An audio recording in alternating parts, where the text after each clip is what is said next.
Hi friends, welcome to our academy. మనం 11th June third shift related questions ఏవైతే ఉన్నాయో RRB ఎన్టీపీసీవి అవి ఈరోజు చెప్పుకుంటామండి. ఏది 11th జూన్ 2025 ఆ రోజు జరిగిన హిస్టరీ రిలేటెడ్ క్వశ్చన్స్ అన్నీ మనం చెప్పుకుంటున్నాం. ఓకేనండి. ఓకే, చూద్దాం. What was the name of new department opened by Muhammad Tughlaq for the development of agriculture కోసం ఒక న్యూ డిపార్ట్మెంట్ని ఓపెన్ చేశారు. దాని నేమ్ ఏంటి అని చెప్పి అడిగారు. అది థర్డ్ క్వశ్చన్. ఓకేనండి. ఆప్షన్స్ చూడండి. దివాన్-ఈ కోహి, దివాన్-ఈ క్వాజా, దివాన్-ఈ విజారత్, దివాన్-ఈ రిసాలత్. ఇలా 4 ఆప్షన్స్ ఇచ్చారు. అయితే ఒక్కొక్క ఆప్షన్ ఒక్కొక్కటి చూద్దాం. దివాన్-ఈ రిసాలత్ లాస్ట్ నుంచి చూద్దాం. దివాన్-ఈ రిసాలత్ అనేది ఇంటర్నేషనల్ అఫైర్స్కి సంబంధించిన డిపార్ట్మెంట్ అనమాట. ఏంటండి? విదేశాంగ విధానానికి సంబంధించిన, విదేశాంగ వ్యవహారాలకు సంబంధించిన డిపార్ట్మెంట్ అంటే ఇంటర్నేషనల్ అఫైర్స్. దీని అధికారి ఎవరు ఉంటారంటే మిర్ అరీజ్. ఎవరు? మిర్ అరీజ్ ఉంటాడు దీని యొక్క అధికారి పేరు. కానీ ఈ డిపార్ట్మెంట్ పేరు మనకి ఇంటర్నేషనల్ అఫైర్స్ అని చెప్పి మినిస్ట్రీ ఉంది, ఒక డిపార్ట్మెంట్ ఉంది. అలానే దివాన్-ఈ రిసాలత్ అనేది మహమ్మద్ తుగ్లక్ టైంలో ఒకనొక ఇంటర్నేషనల్ అఫైర్స్ యొక్క డిపార్ట్మెంట్ నేమ్. దాని యొక్క అధికారి ఎవరు ఉంటారంటే మిర్ ఆరీజ్. దాని యొక్క అధికారి ఎవరు? మిర్ ఆరీజ్. ఓకేనా. నెక్స్ట్ దివాన్-ఈ విజారత్. దీనికి ఏం డిపార్ట్మెంట్ అంటే ఇది రెవెన్యూ కలెక్షన్కి సంబంధించిన డిపార్ట్మెంట్ అనమాట. పన్ను వసూళ్ళు, అలానే పన్నుకు సంబంధించినవి వసూళ్ళు, అలాగే రాబడులు, వాటికి సంబంధించినవన్నీ చూసుకునేది దివాన్-ఈ విజారత్. ఓకేనా. రెవెన్యూ కలెక్షన్ గురించి అనమాట ఈ డిపార్ట్మెంట్ ఉండేది. దివాన్-ఈ క్వాజా ఏంటండి? దివాన్-ఈ క్వాజా. ఈ దివాన్-ఈ క్వాజా దేనికి సంబంధించింది? దివాన్-ఈ క్వాజా అనేది జుడిషియల్ మ్యాటర్స్కి సంబంధించింది. Quasi judicial matters.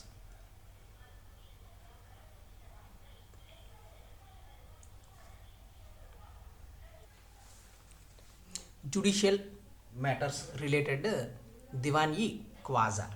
ఈ దివాన్-ఈ క్వాజా జుడిషియల్ మ్యాటర్స్లో ఇప్పుడుండే చీఫ్ జస్టిస్ ఆఫ్ ఇండియా అని ఎలా అనుకుంటున్నాం, అప్పుడు సుల్తాన్ డైనాసిటీలో చీఫ్ జస్టిస్ ఉండేవాళ్ళు. దాన్ని సుల్తాన్ అనమాట. దానికి ఎవరు? సుల్తానే దాని యొక్క హెడ్. దాని తర్వాత మనకి క్వాజీ ఉంటారు. ఆయన ఈ క్వాజీ న్యాయశాఖకి అధిపతిగా ఉండేవాడు అనమాట. న్యాయశాఖ అధిపతి క్వాజీ. ఓకేనండి. ఇది దివాన్-ఈ క్వాజాకి సంబంధించింది. ఇది జుడిషియల్ సంబంధించిన డిపార్ట్మెంట్. దివాన్-ఈ కోహి ఏంటది? దివాన్-ఈ కోహి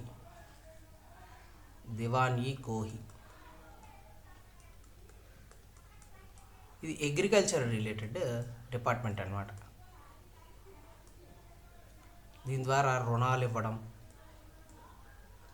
అగ్రికల్చర్కి కావాల్సిన అవసరాలు ఏవైతే ఉన్నాయో ఆ అవసరాలు తీర్చడం అనేది ఈ డిపార్ట్మెంట్ చేస్తుంది అనమాట. ఇది దివాన్-ఈ కోహి డిపార్ట్మెంట్. ఇది మహమ్మద్ బిన్ తుగ్లక్ దీన్ని ఏర్పాటు చేయడం జరిగింది, ఈ దివాన్-ఈ కోహిని. ఓకేనండి. ఇది దీనికి సంబంధించింది. అప్పుడు మనకి ఆన్సర్ ఏమవుతుంది? ఏ డిపార్ట్మెంట్ అది? Agriculture department. మహమ్మద్ బిన్ తుగ్లక్, దివాన్-ఈ కోహి. ఏదండి? దివాన్-ఈ కోహి. ఇది ఆన్సర్. నెక్స్ట్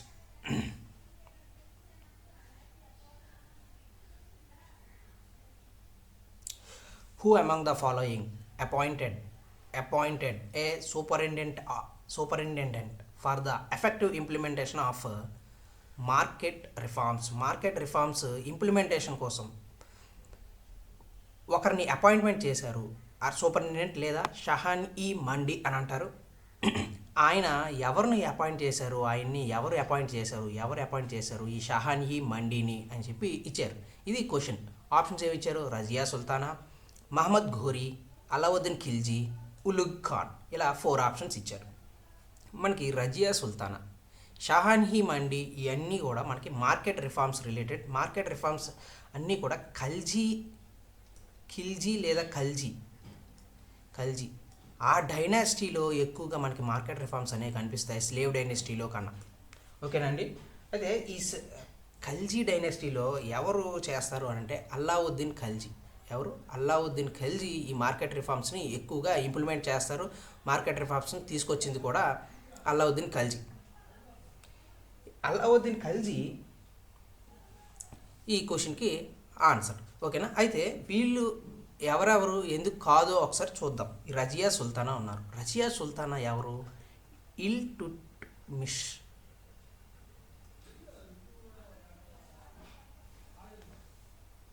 రజియా సుల్తానా ఇల్టుట్మిష్ యొక్క కూతురు. ఆవిడ ఫస్ట్ ఉమెన్. ఎవరు? Razia Sultana first women. ఈ స్లేవ్ డైనెస్టీలో ఫస్ట్ ఉమెన్ రూలర్. స్లేవ్ డైనెస్టీకి కానీ మొత్తం ఓవరాల్ సుల్తాన్ డైనెస్టీకి కానీ ఫస్ట్ ఉమెన్ రూలర్ ఈ రజియా సుల్తానా. ఓకేనండి. అలానే ఈవిడ ఫస్ట్ మిడివల్ పీరియడ్లో ఫస్ట్ ఉమెన్ రూలర్ అని కూడా చెప్తారు. First women ruler in medieval period. అంతేగాని ఈవిడ గురించి పెద్దగా చెప్పుకోవడానికి చేసుకోవడానికి ఏమీ లేవు. ఏ రిఫార్మ్స్ కూడా తీసుకురాలేదు. ఓకేనండి. నెక్స్ట్ మహమ్మద్ ఘోరీ. మహమ్మద్ ఘోరీ మనకి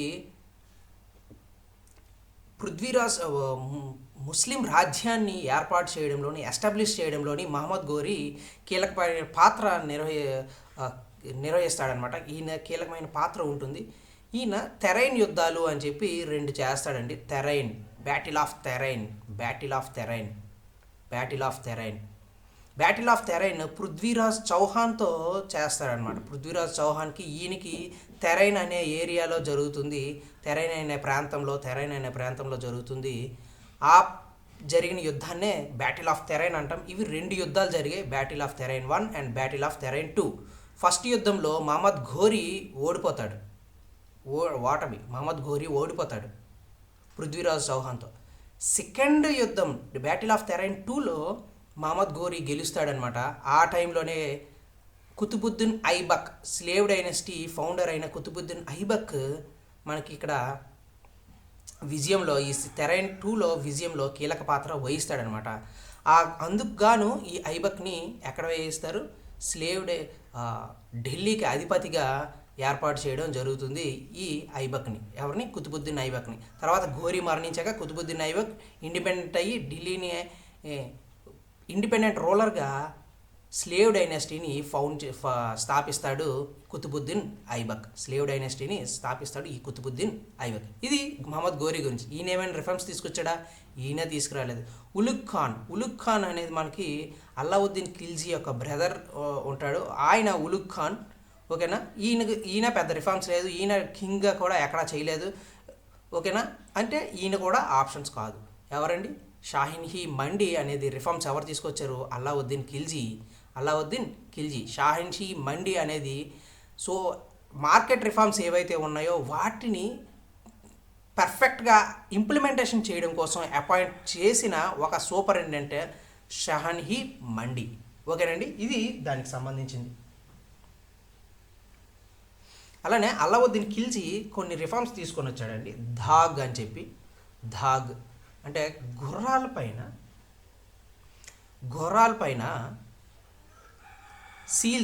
ముద్రలు వేయడం అన్నమాట. ముద్రలు వేయడం అలాంటివి చేయడం అంట. ముద్రలు ఇవన్నీ వేశారు. అంటే దానివల్ల యుద్ధాల్లో కానీ వీటిల్లో కానీ వాళ్ళ యొక్క గుర్రాలని గుర్తించేటట్టుగా చేయడమే ఈ ధాగ్ పద్ధతి యొక్క ముఖ్య ఉద్దేశం. అలాగే హులియా చేరా అని అంటాం. హులియా లేదా చేరా. మనకి ఇప్పుడు ఎక్కడైనా సరే అటెండెన్స్ వేస్తున్నారు కదండి. అలానే అప్పట్లో సైనికుల కోసం అటెండెన్స్ దినసరి రోజు హాజరు పట్టిక, దాన్ని అటెండెన్స్ అని అంటాం. రోజు హాజరు పట్టిక ఎవరికి? సైనికుల కోసం. ఇది కూడా అల్లావుద్దీన్ ఖిల్జీ తీసుకొచ్చిన రిఫార్మ్స్ అనమాట. అల్లావుద్దీన్ ఖిల్జీ తీసుకొచ్చిన రిఫార్మ్స్. అలానే మనకి దివాన్ మస్తక్ రాజ్.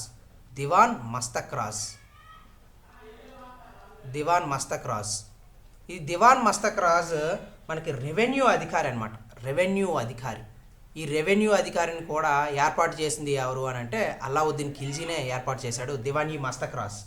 అలాగే మార్కెట్లో మనకి ఉల్లంఘన జరగకుండా, మార్కెట్లోని తప్పులు తడకలు జరగకుండా, తూనికిలు కొలతల్లోని ఉల్లంఘనలు ఏవి జరగకుండా, దానికోసం మార్కెట్ ఉల్లంఘనలు జరగకుండా దానికోసం దివాన్ రియాసత్ అనే ఒక అధికారిని తీసుకొని వచ్చాడండి. దివాన్ రియాసత్ అనే నేమ్ ఉన్న అధికారిని తీసుకొని వచ్చాడు. అంటే ఇది ప్రధానంగా అల్లావుద్దీన్ ఖిల్జీ తీసుకొచ్చిన రిఫార్మ్స్. ఏంటి? షాహన్హీ మండి మార్కెట్ రిఫార్మ్స్ ఇంప్లిమెంటేషన్ కోసం, మార్కెట్లో ఏవైనా ఉల్లంఘనలు జరగడే దాన్ని అడ్డగించడం కోసం దివాన్ రియాసత్. అలానే దివాన్ మస్తక్రాజ్ రెవెన్యూ రిలేటెడ్ దానికి సంబంధించింది దివానీ మస్తక్రాజ్ చూసుకుంటాడు. అలాగే ధాగ్ గుర్రాల్లో సీల్స్ ముద్రలు వేసే పద్ధతి, దానివల్ల గుర్రాలను సులభంగా గుర్తించడం ఇవన్నీ చేయడానికి సంబంధించింది ధాగ్ పద్ధతిని తీసుకొని వచ్చారు. హులియా లేదా చేరా, ఇది దేనికి? సైనికులకు సంబంధించిన అటెండెన్స్ అనమాట. ఆయన రోజు వస్తున్నారా లేదా అనే దినసరి హాజరు పట్టిక, రోజువారీ దినసరి హాజరు పట్టిక అనమాట హులియా లేదా చేరా. ఇవన్నీ తీసుకొచ్చింది ఎవరు? అల్లావుద్దీన్ ఖిల్జీ. ఓకేనండి, ఇవి ఇంపార్టెంట్ పాయింట్స్, ఇవి గుర్తుపెట్టుకోండి. మిగతా వాళ్ళ గురించి పెద్దగా ఏం ఉండదు. Next question, who was the leader of Indian National Army before Subhash Chandra Bose took charge అని చెప్పి ఇచ్చారు. ఇండియన్ నేషనల్ ఆర్మీకి సుభాష్ చంద్రబోస్ ఛార్జ్ తీసుకున్నారు అని చెప్పి మనం ఎక్కువగా చదువుకున్నాం. అయితే ఆయన కన్నా ముందు ఇండియన్ నేషనల్ ఆర్మీకి లీడర్ ఎవరు అని చెప్పి అడిగారు. ఓకేనండి, ఇది దీనికి సంబంధించింది. దీనికి ఫస్ట్ ఇండియన్ నేషనల్ ఆర్మీ ఏంటి, దానికి సంబంధించింది ఎప్పుడు సుభాష్ చంద్రబోస్ గారు తీసుకొచ్చారు ఏంటి అనేది ఒకసారి చూద్దాం. మనకి ఇండియన్ నేషనల్ ఆర్మీ INA అనేది ఏర్పడింది ఎప్పుడు అని అంటే 1942లో ఏర్పడింది. సింగపూర్లో ఏర్పడింది. ఎవరు ఏర్పాటు చేశారు అంటే మోహన్ సింగ్. ఎవరండి? మోహన్ సింగ్ ఏర్పాటు చేశాడు. ఈయన జపాన్ ఆర్మీ సహకారంతో World War IIలో దీన్ని ఏర్పాటు చేయడం జరిగిందనమాట. జపాన్ ఆర్మీ సహకారంతో ఈ మోహన్ సింగ్ ఈ సింగపూర్లో INAని ఏర్పాటు చేయడం జరిగింది. దాని తర్వాత కొన్ని విభేదాలు ఇవన్నీ తర్వాత INAని సుభాష్ చంద్రబోస్ గారు టేకప్ చేశారు. తర్వాత సుభాష్ చంద్రబోస్ టేకప్ చేశారు. ఈ తీసుకున్నారు ఆ ఛార్జ్ని ఎప్పుడు అని అంటే 1943. దానికి ఈ INAకి నేమ్ కూడా మార్చారు. దాని పేరు ఏంటి అంటే Azad Hind Fauj.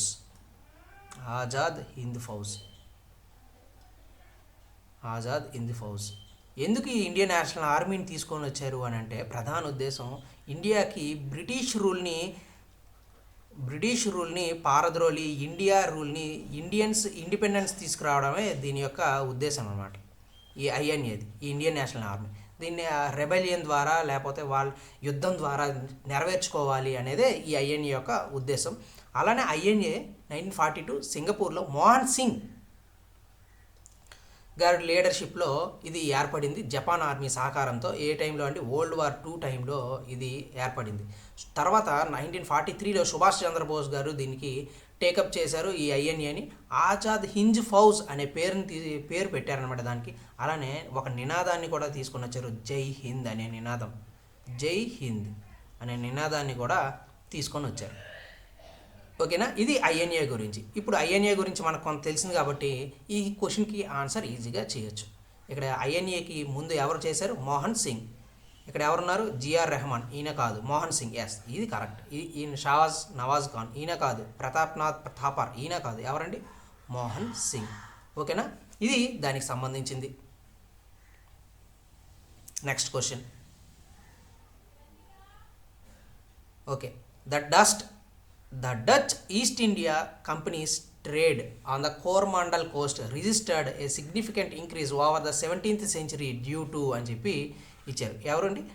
Dutch east India companies trade అంటే డచ్ కంపెనీ వాళ్ళు కోరమండల్ కోస్ట్లో వాళ్ళ 17th centuryలో అంట ఎక్కువ ఇంక్రీజ్ అయ్యిందంట. వాళ్ళ ట్రేడ్, వాళ్ళ వ్యాపారం ఎక్కువగా ఇంక్రీజ్ అయ్యింది అని చెప్పారు. దానికి ఏం కారణం అని చెప్పి అడిగారు. ఇది క్వశ్చన్. ఇక్కడ ఆప్షన్స్ ఏమి ఇచ్చారు? The decline and collapse of British influence in this region. తప్పు. 17th century అని అంటే ఆల్మోస్ట్ 1664 ఆ ఏరియాస్లో వస్తాయన్నమాట. 1600 నుంచి 1700 మధ్యలో ఉండేది 17th century. ఈ 17th century వరకు ఇంక్రీ బ్రిటిష్ వాళ్ళు ఉన్నారంటే బ్రిటిష్ వాళ్ళు ఉన్నారు. వాళ్ళు అక్కడ ఆ ఏరియాస్లో కోరమండల్ కోస్ట్ ఏరియాస్లో ఈ ఏరియాస్లో బాగానే ఉంది ఇన్ఫ్లుయెన్స్. మరీ పూర్తిగా డిక్లైన్ కొలాప్స్ అయితే కాదు, ఓకేనా అండి. డిక్లైన్ కొలాప్స్ అయితే కాదు, బట్ ఇన్ఫ్లుయెన్స్ కొంత అయితే ఉంది ఆ రీజియన్లో. Next, an increase in the demand for textile from south east Asian markets. Yes, ఇది కరెక్ట్. ఎందుకంటే ఒకప్పుడు సౌత్ ఈస్ట్ ఏషియన్ మార్కెట్స్లో ఇండియాకి వచ్చే ఇండియా నుంచి వెళ్ళే మస్లిన్ లేదా మస్లిన్ క్లోత్స్ కానీ ఇంకా మంచి మంచి సిల్క్ క్లోత్స్, ఇవన్నీ మంచి మంచి క్లోత్స్ టెక్స్టైల్ మార్కెట్కి బాగా డిమాండ్ ఉండేదన్నమాట ఇండియా నుంచి. కట్ చిప్స్ అని ఇవన్నింటికి ఖద్దీ, అలాగే పొందూరు ఖాదీస్ ఏవైతే ఉన్నాయో వాటికి కూడా బాగా డిమాండ్ ఉందన్నమాట ఇండియన్ టెక్స్టైల్స్కి. ఆ Indian textiles south east Asian మార్కెట్స్లో ఎక్కువగా డిమాండ్ ఉండేది. ఆ డిమాండ్ బాగా ఇంక్రీజ్ అయ్యిందనమాట. వాళ్ళ యొక్క ట్రేడ్ వ్యాపారం, డచ్ వాళ్ళ వ్యాపారం కూడా పెరిగింది ఈ టెక్స్టైల్ వల్ల అనమాట. ఈ టెక్స్టైల్ డిమాండ్ వల్ల డచ్ వాళ్ళ వ్యాపారం కూడా బాగా పెరిగింది 17th సెంచరీ ఆ టైంలో. The result off white mutiny, ఇది కాదు. The establishment of trading post in Goa and Surat, ఇది కాదు. కోరమండల్ పోస్ట్ గోవా అండ్ సూరత్, ఇది కాదండి.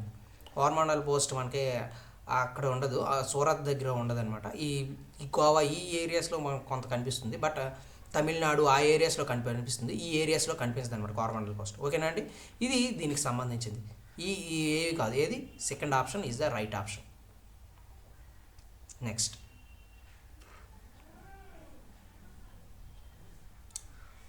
7th question.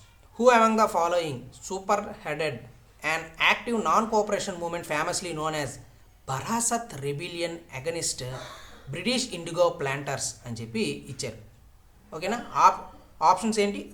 సిద్ధు ముర్ము, దూదు మియాన్, టీటు మీర్, హజీ షరీతుల్లా అని చెప్పి ఇచ్చారు, ఓకేనండి. Barasat rebellion IndiGo planters British వాళ్ళకి వ్యతిరేకంగా చేశారు.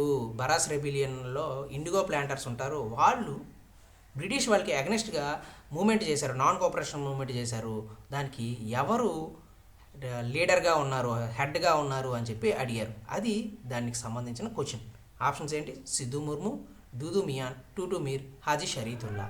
ఒకసారి చూద్దాం. సిద్ధు ముర్ము, మనకి సంతాల్ రెబిలియన్ అనేది జరిగింది. సంతాల్ రెబిలియన్, ఇందులో మనకి సిద్ధు, చాంద్, భైరవ్ ఇలా అని చెప్పి ఒక 4 ఉంటారండి. అందులో ప్రధానంగా మనకి వీళ్ళు కనిపిస్తారు. అందులో ఒక ఆయన సిద్ధు ముర్ము. ఈ ఆయన సిద్ధు ముర్ము. బరాసత్ రెబిలియన్కి ఈయనకి రిలేషన్ ఏమైనా ఉందా అంటే లేదు. ఈయన సంతాల్ రెబిలియన్ చేశారు. జమీందార్స్కి బ్రిటిష్ వారికి వ్యతిరేకంగా పోరాటం చేశారు ఈ సిద్ధు ముర్ము. ఆయన అయితే బరాసత్ రెబిలియన్కి ఈయన కనెక్షన్ ఉందా, ఈయన లీడ్ చేశారా అంటే ఈయన కాదు, ఓకే, ఈ ఆప్షన్ కాదు. దూదు మియాన్, ఈయన పెద్దగా చెప్పుకోవడానికి ఏమీ లేదండి, ఈయన కాదు, ఓకే. హాజీ షరీతుల్లా అనేది ముస్లిం సంబంధించిన ఫజారీ మూమెంట్ని తీసుకొని వచ్చారు. ఫజారీ మూమెంట్ని ఈయన తీసుకొని వచ్చారు హాజీ షరీతుల్లా. ఇస్లాంలో అన్ప్రాక్టీసెస్ ఏవైతే ఉన్నాయో, బ్లైండ్ రిచువల్స్ ఏవైతే ఉన్నాయో వాటికి వ్యతిరేకంగా పోరాటం చేసి మూమెంట్ తీసుకొచ్చిందే ఈ ఫజారీ మూమెంట్. ఫజారీ మూమెంట్ హెడ్ ఎవరు, దానికి లీడ్ చేసింది ఎవరు? హాజీ షరీతుల్లా. అంటే బరాసత్ రెబిలియన్కి ఈయనకి సంబంధమే లేదు, ఈయనకి సంబంధం లేదు, ఈయనకి సంబంధం లేదు, ఈయనకి సంబంధం లేదు. ఎవరున్నారండి ఇక్కడ? టీటు మీర్. ఎవరు? టీటు మీర్. అప్పుడు బరాసత్ రెబిలియన్కి లీడ్ చేసింది ఎవరు అంటే టీటు మీర్. బెంగాల్ ఫ్రీడమ్ ఫైటర్ అనమాట. ఎవరండి? Bengal freedom fighter. ఈ రెబిలియన్ ఎప్పుడు జరిగింది అంటే 1831 ఆ టైంలో జరిగిన బరాసత్ రెబిలియన్. దేనికోసం అని అంటే ఇండిగో కల్టివేషన్, ఇండిగో ప్లాంటర్స్ ఎవరైతే ఉన్నారో ఆ ఏరియాస్లో వాళ్ళు బ్రిటిష్ వాళ్ళ యొక్క ట్యాక్సెస్కి సంబంధించింది వీళ్ళు పండించడం, ప్రాఫిట్స్ బ్రిటిష్ వాళ్ళు స్వీకరించడం అనమాట. ప్రాఫిట్స్ బ్రిటిష్ వాళ్ళకి అలాంటివి. దాంతోపాటు జమీందార్స్ యొక్క ట్యాక్సెస్ కానీ ఇవన్నీ ఎక్కువ. దాంతోపాటు వీళ్ళు ట్యాక్స్ కట్టకపోయినా ఏం కట్టకపోయినా వాళ్ళు ఫోర్స్డ్ లేబర్, వెట్టి చాకరీ చేయించేవాళ్ళు. వాళ్ళ భూములు తీసుకొని వెట్టి చాకరీ చేయించేవాళ్ళు. దానికి వ్యతిరేకంగా జరిగిన రెబిలియనే బరాసత్ రెబిలియన్ 1831లో జరిగింది. టీటు మీర్ దానికి లీడ్ చేశారనమాట. టీటు మీర్ దాన్ని లీడ్ చేశారు. ఇది దానికి సంబంధించింది. ఓకేనండి. ఓకే, అంతే. ఇవి వీటికి సంబంధించిన క్వశ్చన్. ఒకసారి ఏమేమి చెప్పుకున్నాం ఒకసారి చూద్దాం.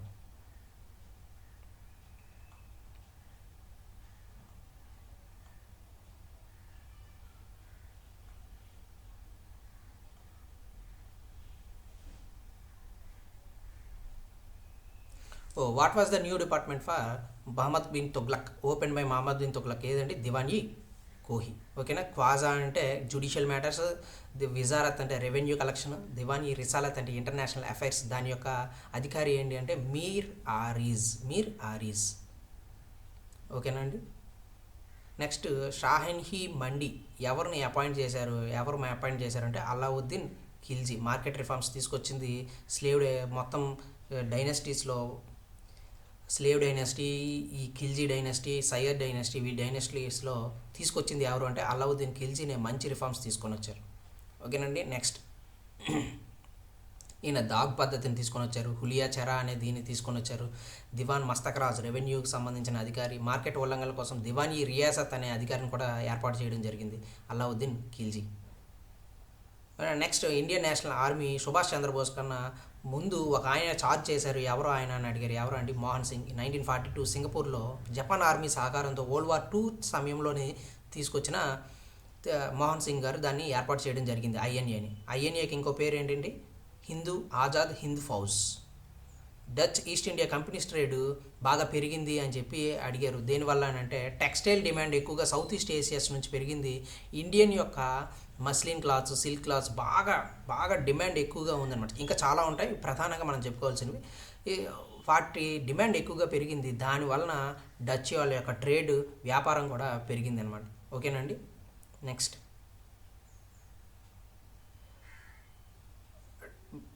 బరాసత్ రెవిలియన్కి ఎవరు హెడ్గా ఉన్నారు అని అంటే టీటు మీర్. హాజీ షరీతుల్లా అనేది ఫజారీ మూమెంట్కి, ఇది ముస్లిమ్స్ యొక్క రిఫార్మ్స్కి సంబంధించింది. దూదు మియాన్ పెద్దగా ఇంపార్టెంట్ కాదు. సిద్ధు ముర్ము అనేది సంతాల్ రెబిలియన్లో సిద్ధు చాంద్ భైరవ్ అని చెప్పి లీడర్స్ ఉంటారు. అందులో ఒకనొక లీడర్ సిద్ధు ముర్ము. బరాసత్ రెబిలియన్కి ఈయనకి సంబంధమే లేదు, అయితే ఈయన కాదు. ఓకేనండి. ఎవరండి? టీటు మీర్. 1831లో దీన్ని జరిగిందనమాట. 1831లో బరాసత్ రెబిలియన్ జరిగింది. ఇండియో ప్లాంటర్స్ ఎవరైతే ఉన్నారో వాళ్ళు బ్రిటిష్ వాళ్ళకి వ్యతిరేకంగా పోరాటం చేయడం జరిగింది. ఇది దీనికి సంబంధించింది. నెక్స్ట్ క్లాస్లో మళ్ళీ కలుద్దాం. Thank you very much. Please like, share, subscribe.